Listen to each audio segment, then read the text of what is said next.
Bonjour à tous, c'est Ludo, j'espère que vous allez bien. Aujourd'hui, on se retrouve pour une vidéo où je vais vous présenter un scanner 3D, celui de chez RevoPoint, le RevoPoint Pop 2, que RevoPoint m'a gentiment envoyé pour que je puisse le tester et puis vous le présenter en vidéo. Ce que je vais faire, je tiens à les remercier pour ça. Donc un scanner 3D, qu'est-ce que c'est et à quoi ça sert? C'est un outil qui va prendre des images en 3 dimensions d'un objet qu'on va scanner et puis qui va permettre de remodéliser donc, dans un logiciel cette pièce en 3 dimensions qu'on aura scannée, ce qui peut nous éviter dans certains cas de faire de la modélisation. Pour être un peu plus précis, dans le cas du RevoPoint Pop 2, donc on a un projecteur infrarouge qui donc envoie un faisceau sur la pièce qu'on veut scanner. Et ensuite, on a 2 caméras qui vont récupérer le rebond de ce faisceau qui aurait eu lieu sur la pièce qu'on scanne. Et puis, en fonction de l'angle et du temps que le faisceau va mettre à revenir, donc le scanner va définir un certain nombre de points qu'on va appeler un nuage. Et ensuite, le logiciel de traitement va lui pouvoir interpréter ce nuage comme une pièce avec sa forme et ses reliefs. Le RevoPoint Pop 2 est aussi équipé d'une caméra RGB donc qui voit les couleurs. Ça permet donc d'acquérir les couleurs et la texture de la pièce qu'on est en train de scanner. Ce qui peut aussi nous permettre de faire de la personnalisation, par exemple pour faire quelque chose qui peut aller sur le visage, un masque. On peut scanner le visage d'une personne et puis faire un masque qui va pile poil à ses dimensions. Voilà, il y a tout un tas d'utilités avec un scanner. On peut aussi reproduire des pièces qui ont été cassées pour pouvoir les refabriquer, faire des fourreaux pour je ne sais quel type de pièces. On peut faire de la rétro-ingénierie aussi avec un scanner 3D, c'est-à-dire que bon, c'est un peu comme si on faisait de la copie, hein, on refabrique un produit après l'avoir démonté, donc on scanne les pièces et puis on peut les reproduire et refabriquer. Donc une copie ou un clone, voilà, en sachant qu'il faut que ce soit quelque chose de légal. Avant de vous montrer ce que j'ai pu scanner et que j'ai imprimé derrière en 3D pour voir un peu la résolution du scanner et ce qu'on est capable d'en tirer, je vous propose de vous présenter ce qu'il y avait dans la boîte, donc faire un petit unboxing. Vous allez voir que c'est assez complet, la boîte est bien fournie. Alors j'ai la version, je vous remettrai le nom dessous, je ne sais plus, c'est le Premium Package. Voilà, donc c'est full option, il y a même une petite bâche noire.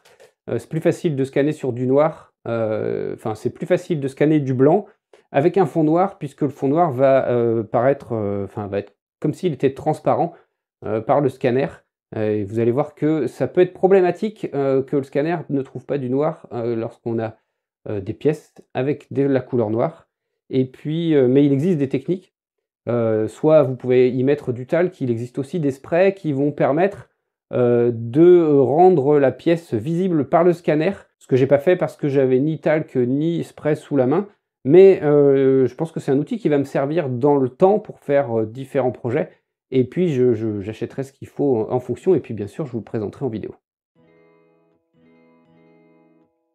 Donc l'ensemble est emballé dans un carton blanc, ça fait assez quali, hein. On voit que RevoPoint met beaucoup d'attention à son packaging. Alors ensuite, on a une petite mallette, une sorte, on dirait une petite vanity, là, mallette de maquillage ou dans laquelle on peut trouver une trousse de secours, enfin bref. On y retrouve donc un petit manuel avec un petit guide de démarrage. On aura donc le petit plateau tournant sur lequel on peut, enfin dans lequel on peut mettre des piles ou alors qu'on peut brancher en USB. Ensuite, ça, ce doit être le scanner. Alors tout est bien emballé, il est bien protégé. Ensuite, on a donc le petit pied, enfin trépied, qui est télescopique, qui va permettre de poser le scanner dessus et de le positionner en face de la pièce qu'on voudra scanner. Et puis la petite statue, le petit buste qui va servir de modèle pour s'entraîner. On a un deuxième compartiment dans la valisette dans lequel on trouve donc un support pour smartphone, donc support ajustable avec un petit ressort, et une powerbank qui sert de batterie et qui va aussi servir à alimenter le scanner quand vous êtes en mode application mobile.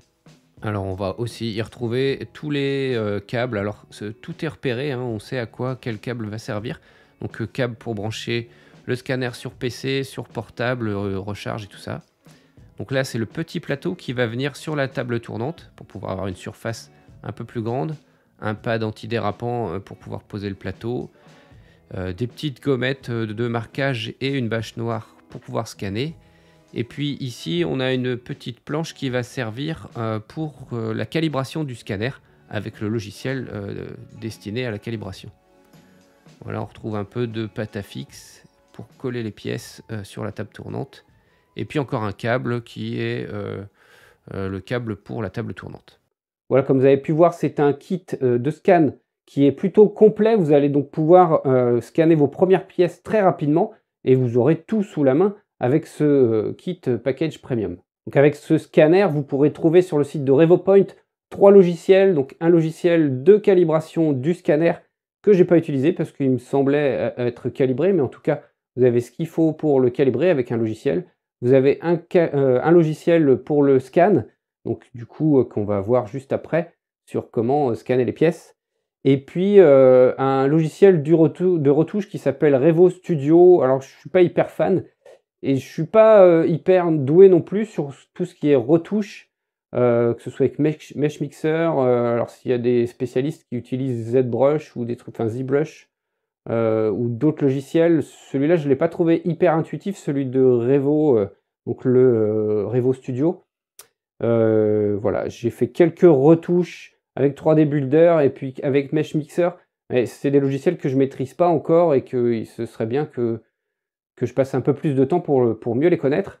Et puis, il faut dire aussi, je ne suis pas un grand artiste et que ça demande un peu de doigté d'utiliser ces logiciels. Enfin bref, en tout cas, j'ai pu scanner des pièces et puis les imprimer en 3D. Et pour ça, vous allez d'abord installer la table tournante avec l'objet à scanner et puis donc placer le scanner devant, le raccorder à votre PC. Quand vous allez ouvrir RevoPoint Scan, vous allez avoir cette fenêtre, vous faites nouveau scan, vous choisissez un nom et puis un dossier dans lequel vous voulez mettre le scan. Vous choisissez ensuite si vous voulez de la couleur ou non, si vous voulez un scan de haute précision et le type de modèle que vous allez scanner. Ensuite, vous lancez le scan. Alors j'ai mis un petit minuteur de 3 secondes. Et là, on voit donc que le scanner est en train d'analyser la pièce. Donc en vert, c'est tout ce qui a déjà été scanné. En bas à gauche, en rouge, c'est ce qui va pouvoir être scanné. Voilà, après un premier tour, je retourne la pièce, donc je la mets sur le dos, sur la table. J'avais donc mis pause et donc je relance le scan et automatiquement, le logiciel va reconnaître la forme et associer donc la pièce debout et la pièce allongée et puis compléter le scan qui a déjà été fait. On lance ensuite le maillage et on se retrouve donc avec la pièce qui est quasiment terminée.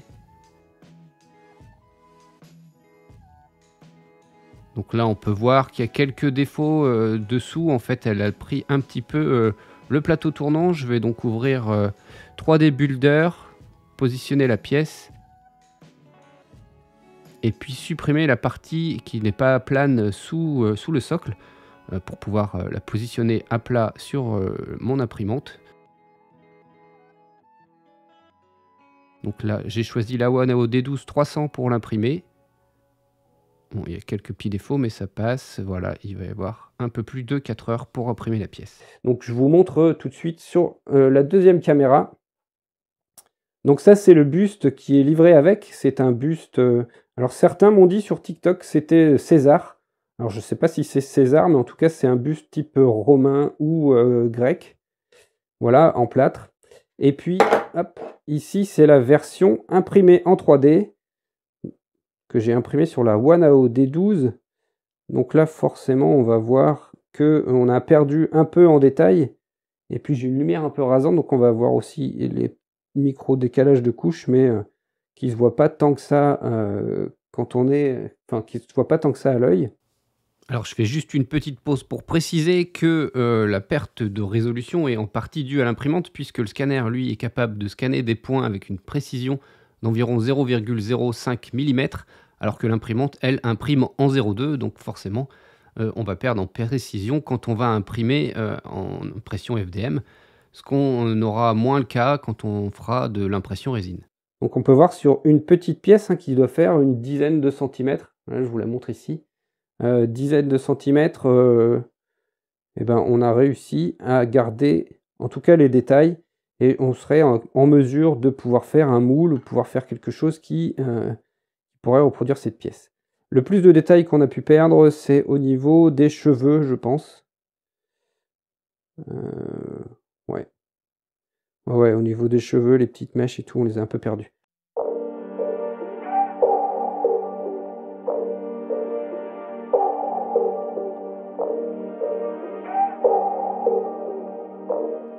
Alors après, ce qu'il faut savoir, c'est que voilà, j'ai scanné rapidement sur 1 ou 2 tours de table, voire un peu plus. Il y a à peu près 2000 points qui ont été faits, mais vous pouvez avoir un scan encore plus précis, mais il faut plus de temps, plus de points, et puis derrière, votre PC aura besoin d'être assez costaud, et il faudra aussi, enfin, il va tourner plus longtemps pour pouvoir créer le mesh, donc qui sera le fichier 3D derrière. Donc en fait, c'est un compromis qu'il faut trouver entre qualité et temps de modélisation de ce que vous aurez scanné. Ensuite, j'ai scanné une figurine Funko Pop pour ceux qui reconnaissent. Je vais la mettre ici. C'est Michael Jordan au JO de Barcelone en 92. Donc voilà, dans la Dream Team. Et je vous ai donc j'ai posté sur TikTok et Instagram, mais j'ai pas dévoilé la qualité du print, en tout cas en dessous de la tête. Donc ça va être la primeur sur la chaîne YouTube.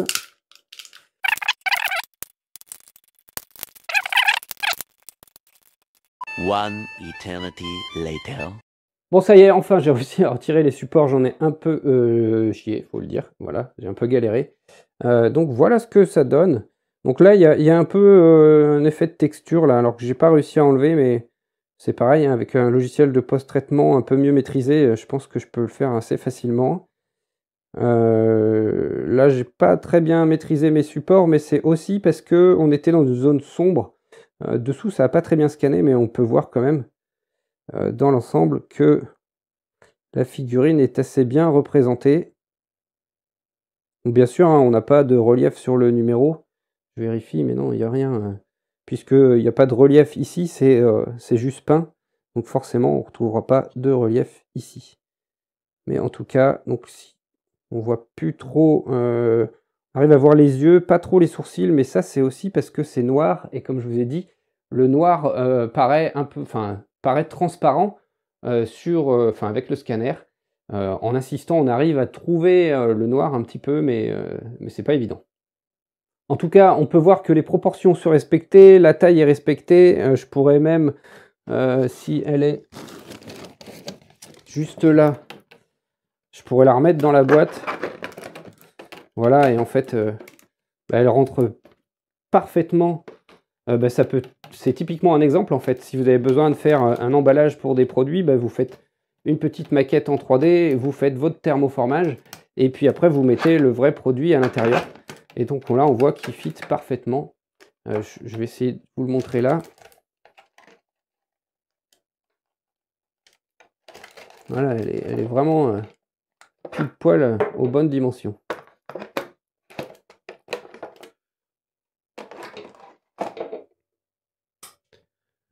Voilà, qu'est-ce que je peux vous dire de plus sur ce scanner? Alors, c'est pas un jouet, c'est un outil de travail ou de loisir, mais en tout cas, c'est un outil qui demande un temps d'apprentissage et un peu de maîtrise.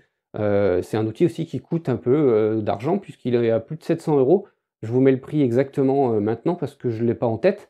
Donc voilà, si c'est pour scanner des figurines, je ne suis pas sûr qu'il y ait un grand intérêt. Maintenant, si vous avez des projets d'ingénierie, si vous avez des projets de reproduire des pièces cassées ou de faire par exemple, j'ai eu une demande pour faire une pièce sur un véhicule, pièce qui n'existe plus ou qui n'est plus fabriquée. Donc l'idée, c'est qu'on va scanner la pièce et puis je vais l'imprimer en résine, ce sera plus solide. Et puis peut-être derrière, on va pouvoir refaire une petite série et pouvoir remettre cette pièce. Alors c'est pas une pièce mécanique essentielle, hein, c'est un cache en plastique. Voilà, mais en tout cas, on va pouvoir le reproduire et puis réhabiller certains véhicules. Bon, ensuite, j'ai scanné une basket avec beaucoup de parties noires. Donc du coup, j'ai mis des marqueurs, les petits marqueurs, les petites gommettes qui étaient livrées avec le scanner. pour que le scanner puisse s'y retrouver et trouver ces parties noires comme n'étant pas transparentes. Donc je l'ai scanné dans un sens, puis après à plat. Alors j'étais peut-être un peu loin, ou enfin j'ai pas été très bon parce que en fait le scan a compris que la table tournante faisait partie de la basket. Donc j'ai pas un scan complètement terminé et complètement propre, mais voilà, on peut voir que la basket est quand même bien reconnaissable et on aurait pu, enfin on pourrait l'imprimer après si jamais on le souhaitait. Toutes les proportions sont bien respectées, les couleurs et la texture aussi. Un scan peut-être un peu plus long aurait permis d'avoir de meilleurs détails. On passe ensuite sur une autre basket, une Icar Zoom, qui est un peu plus claire. Il y a quelques surfaces sombres qu'il va avoir du mal à trouver, mais et puis surtout la bulle qui est transparente, qui va pas réussir à scanner, en tout cas sur la prévisualisation. Mais voilà, au niveau du rendu, finalement, en insistant un peu, les parties sombres ont été trouvées. Et puis, la bulle transparente a aussi été représentée. Les proportions, les textures et la forme de la chaussure correspond bien à la réalité. Dernière chose que j'ai imprimée, c'est mon visage. Alors, je vous avoue que c'était pas évident de pouvoir... je vais vous montrer les images, mais de se scanner sans bouger la tête, juste en essayant de bouger que les yeux pour pas déformer l'image. Alors pour ça, je suis passé en mode smartphone, donc j'ai démonté tout l'ensemble et j'ai raccordé le support de smartphone sous le scanner, ensuite la batterie qui sert de poignée sous le support de smartphone, le câble spécial smartphone avec un embout USB et un embout USB-C, un embout USB classique pour alimenter le scanner, et l'USB-C, ce sera si vous avez un portable, enfin un smartphone avec une prise USB-C. Moi, c'est pas le cas, c'est du Lightning. J'ai pas l'embout Lightning, mais le scanner fonctionne en Wi-Fi. Donc, je vais l'utiliser avec la fonction Wi-Fi. Donc, je lance l'appli RevoScan. Avant, bien sûr, il faut que je choisisse mon réseau Wi-Fi. Je ne vous ai pas montré là, mais vous savez comment faire. Avant de lancer le scan, je vais d'abord aller dans les réglages. Donc là, je vais faire un scan de haute précision. Et puis, je choisis visage parce que c'est un visage que je veux scanner. Il recherche l'appareil, voilà, OK. Et puis, je lance le scan et en faisant attention à ce que je sois ni trop loin ni trop près, donc je sois entre excellent et bon. Et puis, je vais faire le tour de mon visage comme ça. Voilà, une fois terminé, voilà ce que ça donne. Donc, on va commencer par fusionner les points et puis ensuite, on va faire un maillage. Donc voilà, donc il n'y a pas l'intégralité parce que j'ai pas pu faire le tour de ma tête, mais en tout cas, on a déjà une bonne partie du visage. Après avoir un peu retravaillé donc le masque sur Mesh Mixer, je l'ai imprimé sur la Sidewinder X1 et franchement c'est bluffant, on reconnaît super bien mon visage. Et comme je l'ai fait creux et que c'est un masque, forcément je l'ai essayé et j'arrive même à mettre mes lunettes avec. J'avoue que c'est un peu creepy, mais il faut avouer que la résolution du scanner est plutôt bonne. Donc voilà, j'espère vous avoir tout dit sur ce scanner 3D RevoPoint Pop 2. En tout cas, je vous ai dit tout ce que je pensais être utile de vous dire.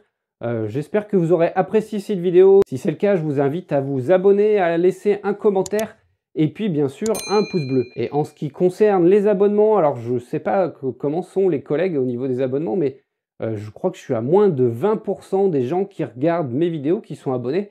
Alors si vous voulez me soutenir, je pense que le meilleur moyen, enfin surtout si vous me regardez régulièrement, le meilleur soutien ce sera votre abonnement, un like et un commentaire, puisque quand il y a de l'interaction, ça plaît à YouTube et YouTube nous met en avant. Donc si vous aimez le travail que je fais sur cette chaîne, je vous invite à le montrer. Voilà, c'était Ludo, on se retrouve bientôt pour une prochaine vidéo. D'ici là, prenez soin de vous, portez-vous bien, et n'oubliez pas, c'est en faisant qu'on apprend.